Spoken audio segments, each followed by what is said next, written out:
L'école devrait-elle enseigner les bonnes manières? Bonjour, je suis Anne Nagas, la fondatrice d'Apprendre les bonnes manières.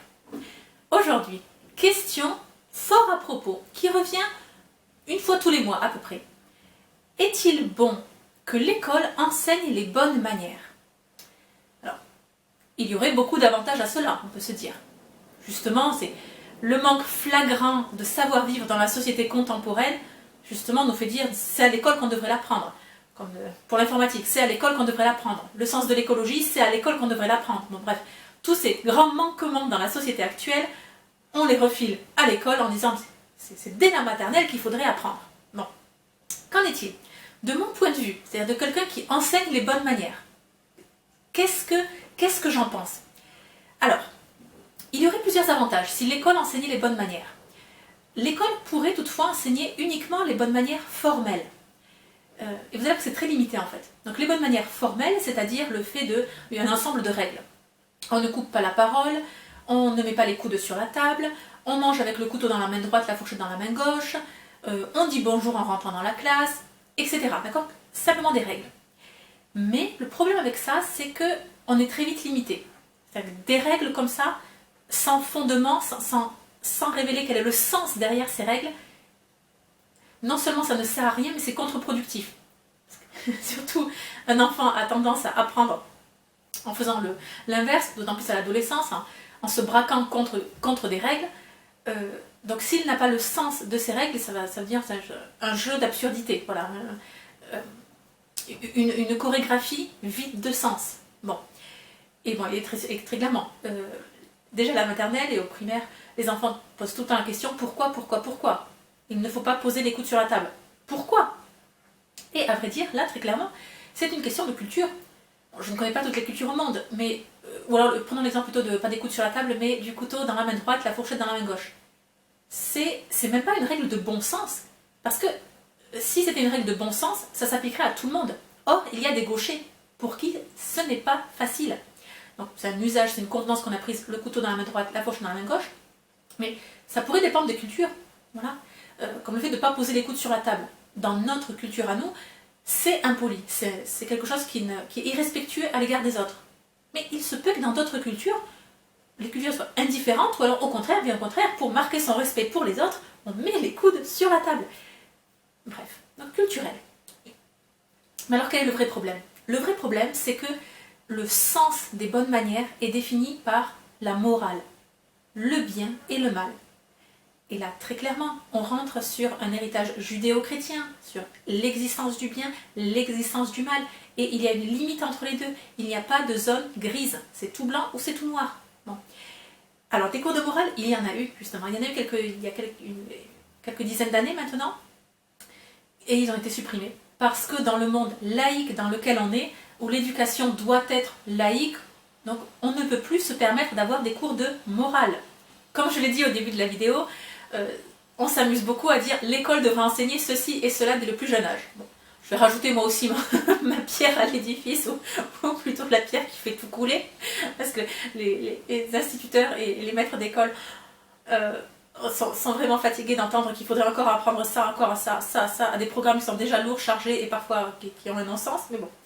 Donc à mon sens, ce qui devrait être enseigné, c'est plutôt, je ne vais pas appeler ça une éducation domestique, parce que dans domestique, il y a maison, dom, domestique, domus. Mais non, à vrai dire, l'école devrait, si vraiment elle se veut, sur ce modèle, donner des bases, pas égales, mais en tout cas essayer de niveler les inégalités sociales, pas de les niveler, de donner plus de chance à ceux qui en ont moins dans la vie, bon, il faudrait des cours de cuisine, de couture, de mécanique, donc comment réparer son vélo. Rien que le fait de changer la roue de son vélo, quoi, ou changer, mais mettre une rustine. La cuisine de base. Également des cours de ménage et d'hygiène. De ménage, de rangement. C'est davantage cela, laver les vitres, essuyer la table avec une éponge, programmer une machine, enfin, ou laver sa vaisselle et faire sa lessive. Faire son lit. Des choses qui sont déterminante pour la vie adulte. Mais là encore une fois, dans tout ce que je vous ai cité, cela relève de la vie privée et non de la vie scolaire ou de la vie publique. Les conséquences, si on n'a pas cette éducation-là, les conséquences sont dramatiques sur la vie publique, mais ce sont des connaissances de la vie privée. À mon sens, c'est davantage ça que... enfin, disons, c'est pas que l'école devrait l'enseigner, non, je ne pense pas. Mais disons, la seule brèche possible serait celle-ci, parce que c'est laïque. Voilà, c'est pas de question de bien ou de mal, ou il n'y a pas de question de morale. On est sur du pratico-pratique. Bon. Mais sinon, je ne vois pas par quelle brèche pourrait s'engouffrer l'apprentissage de la bienséance, de la politesse, des bonnes manières à l'école. Il y a eu une tentative à l'éducation civique, le civisme, le respect, le code de la route. Voilà, c'est des règles à respecter pour le bien-être de tous. Voilà, ça, c'est une porte d'entrée qui est très faible et pour tous ceux qui ont été professeurs d'histoire, de géographie et d'éducation civique, l'éducation civique, c'est ce qui passe assez rapidement, dans mon temps, il y a 20 ans. C'est ce qui passait le plus à la trappe parce qu'il y avait un programme tellement lourd en histoire et en géographie que l'éducation civique, ça se faisait en quelques cours de... Voilà, comment on vote en France, quelles sont les institutions, et bon, on passait pas vraiment sur des questions de civisme et de respect. Et encore une fois, le terrain est glissant pour arriver à la morale. Bon alors, toujours est-il que, d'un point de vue historique, l'apprentissage des bonnes manières, dit apprentissage de la morale, a été un apprentissage domestique. Domestique pendant des générations et des générations. Ensuite, ça a été arraché à la famille et mis à l'école. C'est à l'école qu'on va apprendre la morale. Pas les bonnes manières, mais en tout cas la morale.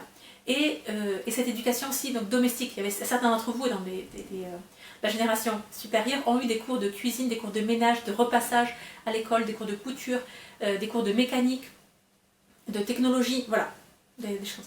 Ensuite, à nouveau, donc, il y a toute une génération, plusieurs générations qui sont passées par là, et donc, de fait, les parents ont dû se décharger de cette éducation parce qu'elle était aux mains de l'école.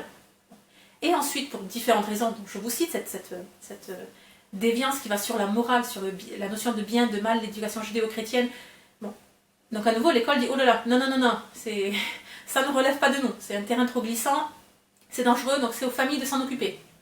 Oui, d'accord. Mais donc là, il y a déjà des générations qui n'avaient plus ce savoir. Donc tout d'un coup, des parents qui devaient enseigner à leurs enfants quelque chose qu'ils ne connaissaient pas eux-mêmes. Et voilà le monde actuel. Voilà. Donc, aujourd'hui, les bonnes manières, à mon sens, doivent revenir à la base. C'est une éducation domestique. C'est notre rôle de parents et de grands-parents, de cousins, de cousines, de tontons, de tatis, d'amis proches de la famille, de parrains, marraines. C'est notre rôle que de transmettre cela à nos enfants et aux enfants de nos enfants, petits-enfants. Voilà. Transmettre ces informations. L'information est le savoir formel, les règles, mais également le sens et la logique de cela. Le fait d'aimer son prochain, de vouloir être charitable envers son prochain, de ne pas faire à autrui ce qu'on ne voudrait pas qu'on nous fasse. Toutes ces formulations. C'est à nous en tant que parents, c'est une éducation domestique. C'est là qu'on voit un décalage dans la société, parce qu'il y a des familles dites traditionnelles, avec cette éducation traditionnelle, qui ont toujours eu à cœur de garder ce savoir et de le transmettre aux générations suivantes, alors que d'autres ont totalement ont lâché prise. Et donc il y a ce décalage entre ceux qui connaissent les règles, les bonnes règles, et quand je dis, c'est pas que des règles formelles, d'accord, c'est ce qui sous-tend aussi le bien, le mal, quoi. On parle du concept de la philosophie des bonnes manières, pas seulement de couteau à droite, fourchette à gauche, d'accord. Bon, et on voit ce décalage, donc ce clivage dans la société. Dites-moi ce que vous en pensez, quel est votre avis justement, est-ce que l'école devrait avoir des cours de bonne manière obligatoires ou pas? Ou est-ce que peut-être, et c'est là où il y a une bonne porte d'entrée, l'école pourrait avoir des intervenants en bonne manière de temps en temps, justement pour transmettre ce savoir, pour être cette béquille supplémentaire, et en tant qu'intervenant extérieur, c'est un autre pôle, c'est une porte ouverte, c'est une bonne possibilité. Pour ceux d'entre vous qui sont parents et qui souhaitent en savoir plus sur la transmission du savoir-vivre aux enfants, je vous invite à découvrir le programme Enfants et politesse, un apprentissage impératif, exigeant et oublié qui ouvre toutes les portes. Pour découvrir ce programme, suivez le lien juste en dessous de la vidéo, il y aura tout le contenu détaillé. Je vous dis à très bientôt, j'ai hâte de vous lire en commentaire et surtout, n'oubliez pas, la bienséance fait la différence.